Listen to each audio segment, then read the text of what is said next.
Welcome back. You're watching Newslink.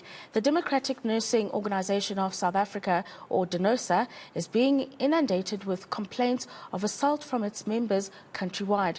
And the assaults are being perpetrated by the fellow workers who are on strike. Night shift staff find that they're unable to go home because the gates get locked.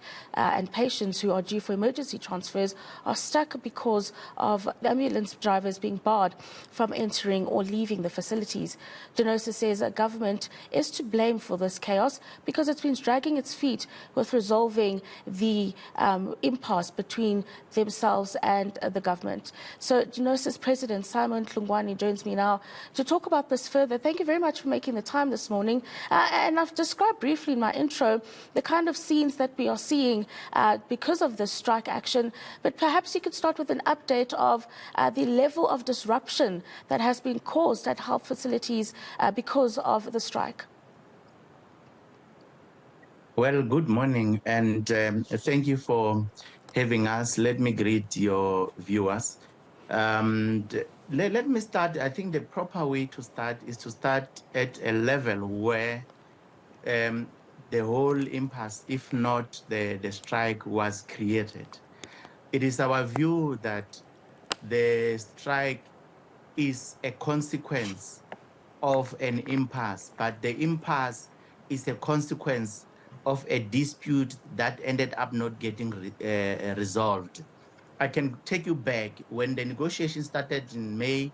The dispute only started in September when unions then declared a dispute that included ourselves. Now, in September, the hearing or the conciliation was set down for October, and until it was not resolved, a certificate of non-resolution was issued in November the 1st. Now, between that time, November the 1st and December, January and February, over the 4 months, there has been no attempt from the side of government to come and resolve the impasse, which now consequently leads to what we see at the current moment.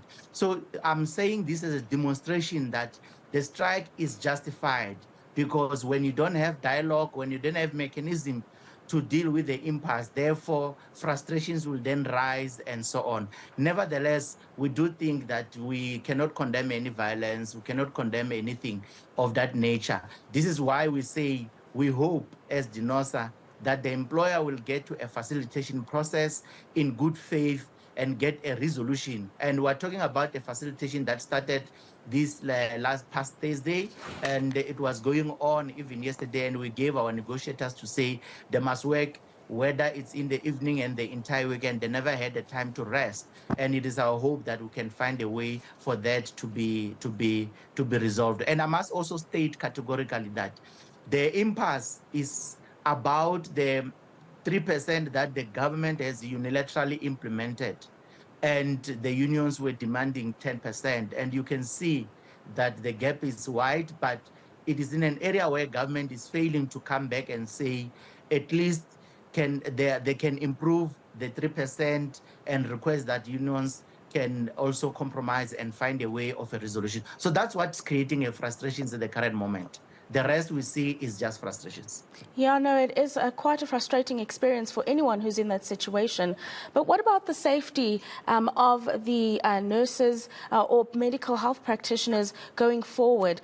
What is your understanding of the strike tomorrow continuing, and have any safety measures been put in place to ensure that those who choose not to participate and continue with work as essential service providers are safe?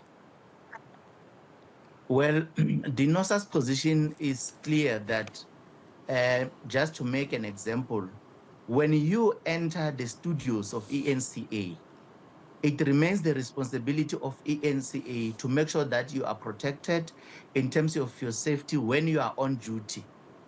From the gate to inside, it is the responsibility of the employer. In instances where you are not safe, it should be the employer's responsibility to make sure that you are protected. If they fail, they can't unreasonably expect you to stay within the workplace or inside and continue to work when your life maybe is at risk. Say, suppose there is a threat of a bomb right where you are. You are not going to remain on the chair and say, I want to work. The first instance that you're going to do, you're going to run away and fled with your life to make sure that you are safe. So essentially, we remain fundamentally clear. It is the responsibility of the employer to provide safety in the workplace as it is required by the basic conditions of employment. And it goes without saying that they can't expect anybody to unreasonably expose him or herself to an unsafe environment in this regard. So that's what remains for us.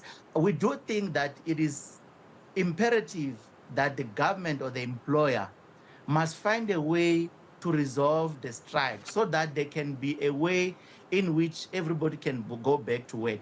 But if they are not prepared to do that, our worry is that the situation can turn more uglier. And we do hope that we have a caring government that can consider these things and find a way to get a solution.